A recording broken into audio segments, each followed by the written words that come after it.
tey ñu ngi fii avec la délégation du président Thierno Alassane Sall bu République des Valeurs ñëw fii ci école Aliba fekk si fii ki nga xam ne mooy Thiané Ba madame Ndaw mu nekk la directrice de l'école avec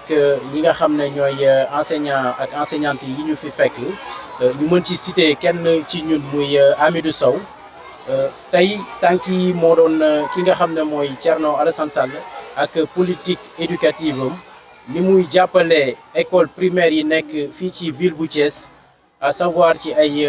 dons de fourniture scolaire daanaka tey bi ñu duggee ci école bi suñu yaram dafa daw parce que boo fekkee xale yi ci récréation bi ni ñu doon def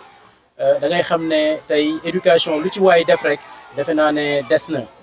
ñun ñëpp dañ ci war a def ay jéego yu am solo tey daanaka ñëwuñ fi sax pour politique dañ fi ñëw di def ay action yoo xam ne kenn ku nekk ñu ngi lay tàllal loxo parce que école Aliba formé na ay cadres yu bari donc ñu ngi tàllal loxo cadres yooyu tey ñu ñëw jàppale li nga xam ne moom mooy école bi ci lépp loo xam ne jumtuwaay la bu war a mën a ñoŋal seen liggéey loolu defe naa ne bu ko ñëpp defee rek éducation dana jaar yoon mais école bi aussi dana gën a suqaliku bu baax a baax indi nañu fi ay kit scolaire yoo xam ne nombre effectif élèves yi kenn ku ci nekk jox nañ la benn kit comme ni nga ko waxee kase boo xam ne daanaka lépp loo xam ne élève dina ko soxla mu ngi ci biir mais également direction bi jox nañ leen li nga xam ne mooy benn imprimante ak ay boîte de craie muy couleur ak blanche jox leen li nga xam ne aussi mooy rame de papier yi nga xam ne ñoom dañ koy soxla pour seen jumtuwaay loolu nag boo ko gisee muy ay jéego yoo xam ne kii di président Thierno Alassane Sall daf koy def ci wàllum njàng mi ñun li nga xam ne mooy njàng defe naa ne boo xoolee élèves yi doon def bac ren fii ci Thiès wala ci Sénégal taux de réussite bi yokku na macha allah ba ñu naan dafa dem ci 80% ci lycée Malick Sy kii di président Thierno Alassane Sall daf ci participer bu baax a baax naka la dafa jël élèves yi nga xam ne ñooy def bac fii ci Thiès di leen fayal ay cours de renforcement gratuits pendant 1 mois jënd leen salle boo xam ne c'est vraiment climatisé boole ak les professeurs les plus éminents yi nekk fii ci biir Thiès donc loolu Thierno yàgg na ko def depuis 5 ans ngi nii ñu koy def école yi aussi lépp loo xam ne mën nañu ko dinañ ko ci def ñu ngi sant daal la direction di sant la directrice de l'école di santaat ñëpp bu baax a baax di wax ne li olof di wax rek ku yor fatu gattax di la yóbbaale defe naa ne bu yoree roplaan du la fi bàyyi Thierno bis buñ ko wóoloo ba dénk ko wàllu njàng ak njàngale moom dootul doon liy sooxe fii ci biir réewum Sénégal. madame Dia Faboy Gueye ci Thierno Alassane def daal vraiment président Thierno Alassane duñ def lu dul rafetlu ko bien que école ubbi na xëy na y a 1 mois mais ba léegi tout à l'heure rek maa ngi doon def leçon de activité géométrique mais j'avais tout un tas de problèmes pour dérouler la leçon parce que xale yi amuñu matériel géométrique donc mu ñëw may ñu matériel géométrique may ñu ay cahier may ñu ay protège may ñu ay feuille blanche donc lu ñuy rafetlu lay doon donte ne école ubbi na peut-être il y a 1 mois mais terewul ba léegi dañu am problème pour xale yi mën a démarrer ndax xale yi amuñu le nécessaire pour mën a démarrer parce que xëy na ouverture yi ak jàpp na parents yi nga xamante ne ni lu bëri la surtout ci quartier bi nga xam ne quartier bu mel ne Grand Thiès la nga xam ne dafa bëri ay parents diminués donc bu Thierno ñëwee def geste bi te man nag comme ni ko doyen waxee militante la boo xamante ne ni ci moom laa engagé donc du ma def lu dul rafetlu ko gën a vraiment daf ñuy gën a ñaax tamit rek pour ñu gën ko jàppale pour ñu gën a daw si ginnaawam parce que vraiment wane nañu ne bu yoroon réew mi tey jii dina gestu ñi nga xamante ne nii mooy ñi nga xam ne nii ñu amuñu daal. nañ ko bu baax a baax te xale yi tamit defe naa ne conscient nañ si loolu conscient nañu bu baax si loolu ndax du question politicien rek moo ñu war a jàppale école ñëpp ñoo ci war a jàpp parce que école ñëpp la soxal. boo nee xale rek déjà xale mooy mujj doon mag ëllëg te xale aussi mooy mën a yorewaat réew mi bu ëllëgee donc xale yi ku leen jàppale rek jàppale nga lépp te école yi dañu manqué de tout. baax parents yi bu ñu dugalee seen loxo dina baax bu état bi dugalee loxoom dina baax communauté bi bu ñu dugalee seen loxo dina baax ñoom ñëpp daal ñu ngi leen di tàllal loxo di leen wax leen soxla nañu ay comme ni ñu ko gisee ndox dañ koy fay dañuy am problème pour fay ndox parfois dañuy sax coupé parce que dañ ne bu kenn inscrire. dañuy am problème mu photocopieuse wax naa ko léegi si sama camarade yi nii ne leen photocopieuse soxla nañ ko bu baax a baax donc feuille blanche yi ñu may lu ñu soxla la parce que dañuy souvent dañuy def ay exercice di photocopier ay exercice du ko jox xale yi donc di def ay essais di def composition yi yooyu yëpp ci loolu lañ koy def. donc am nañ gardien mais pour fay ko problème la pour fay ko problème bu mag la sax parce que population bi ñoo engagé woon ne nañu joxe 200 chaque fin du mois pour mën ko fay mais ba léegi pour 200 yooyu dugg sax problème lay doon de ce fait dañuy am bu baax problème te insécurité bi dafa nekk ci quartier bi. daaw fii dañu taal bibliothèque bi saccagé waat yenn classe yi ba dañu obligé forcément ñu jël kenn ku ñuy gardeel mais pour ñu fay ko tam vraiment problème. aussi rek pour mu wutal ñu ay lampe wutal ñu lumière vraiment pour insécurité bi mën a dakk peut-être am na tuuti lu ci tane ak gardien mais tamit ñoom buñ ci dugalee seen loxo daal dafay gën a baax daal. côté liñ leen di ñaax ñoo ñu góorgóorlu jàng waajur yi aussi ñu jàpp ci njàngu xale yi